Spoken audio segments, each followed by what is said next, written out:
San Miguel de Allende is known for its vibrant streets, rich history, and incredible food scene. Today, we are diving into one of its most exciting spots, Tostévere, a restaurant that blends Mediterranean and Mexican flavors into something truly unforgettable. From stunning cocktails to plates that look like art, this is a place that makes you feel alive. Come with me as I eat, drink, and discover the soul of this kitchen, a small chapter in my bigger story. I've been traveling the world full time, chasing the flavors and stories that make each place special. Food isn't just about eating, it's about connection, about finding those moments that remind you why you're alive.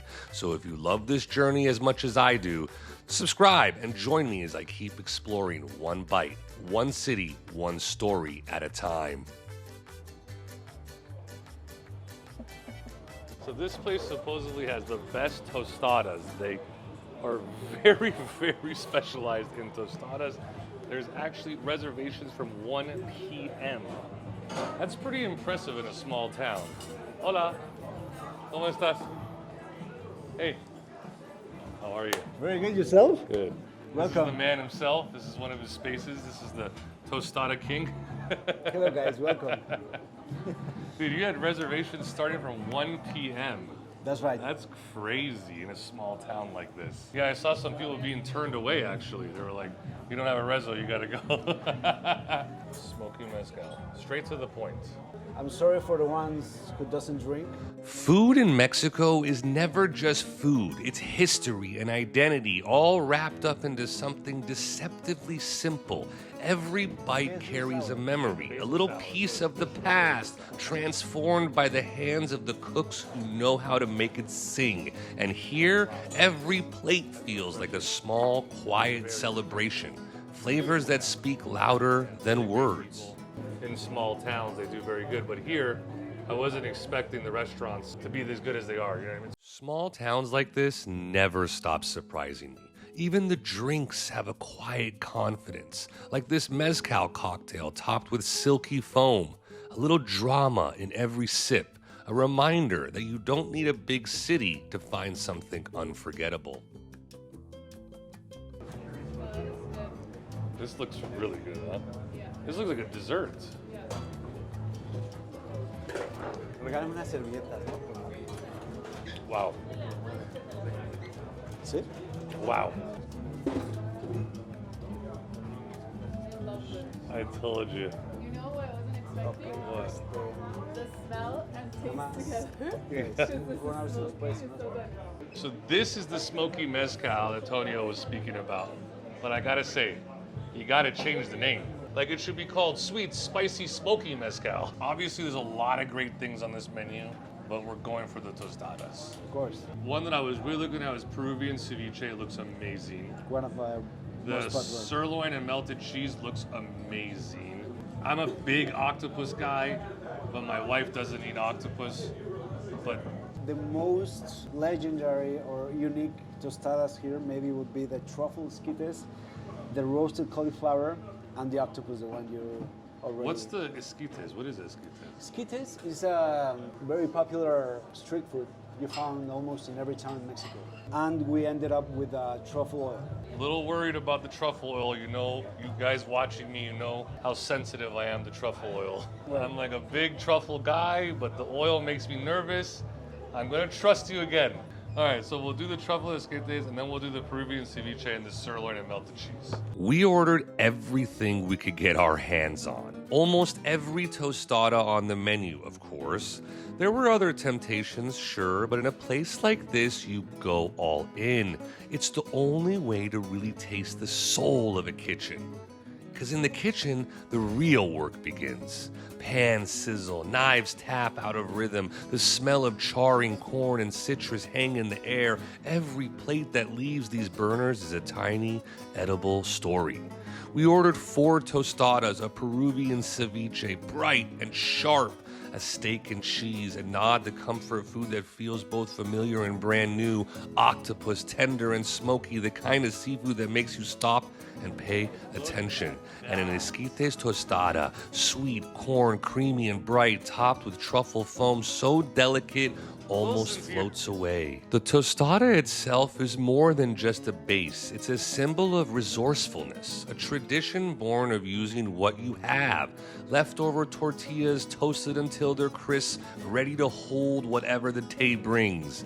It's a canvas that never gets old. No matter where you go in Mexico, you will find someone serving a tostada in their own personal way.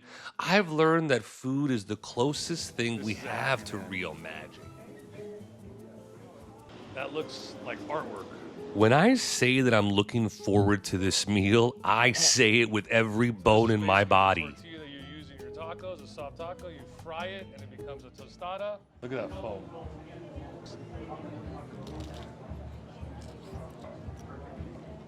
Wow.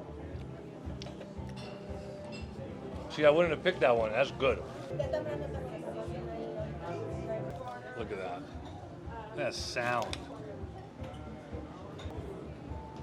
Wow. I'm a big ceviche guy, so that really hit the spot perfectly. Wow. What's this orange? It's camote puree. Each tostada tells a different story. Sweet, smoky, briny, rich. They're all different, but they all belong here. In these flavors, you taste the land and the sea, but also the patience and pride of the people who make them. It's honest food, nothing fancy, just the kind of meal that demands your full attention. Flavor bombs that are happening in here and in here don't compare to the flavor bomb happening here, but this tastes so good. Like it's just so, oh, a little hot. Yeah, you need to, yeah. There's something special about that too. I've eaten in places all over the world, but here, the flavors just pull you in. They're not flashy or overthought. They're just right, bold, beautiful, and exactly what they're supposed to be. Eating like this, you're reminded that some of the best stories are told with food. No need for anything else. That's guajillo and chipotle cream. Food like this is why I keep traveling. Why I keep saying yes to one more meal, one more bite. What I'm realizing that I love about tostadas is that the bite is not complete until you have the tostada. Oh yeah. It's not about chasing the next big city or the fanciest restaurant. It's about finding these small places with the biggest hearts. This is hard, but I think the audience wants to know, so when they come here, and you don't have to listen to me, okay? You don't have to listen to me. This is just my personal opinion. This is amazing. I wasn't gonna order it. I think this is number one for me. Like it is just, the flavors, the burst, the cream, and it's just bursting with flavor. And you're probably going to attack me. You're going to attack me. Hey, Michael, you said you hate truffle oil. It's good. Okay? I just put it as number one. I always talk shit about truffle oil. This works very well. I think I gotta go ceviche. I'm a big ceviche guy. I love the puree. Simple, path to least resistance is usually the best way. Am I right? It's tough between these two because I'm a big steak guy. I'm a big octopus guy. I think from a complexity standpoint, a flavor standpoint, if you want bursts of like layers of flavor, you're gonna go octopus. If you're a traditional steak protein guy, which I am, this is gonna hit the spot. I promise you. This wonderful avocado puree with what? Is it sesame seeds? What is that? Poppy seeds. Poppy seeds.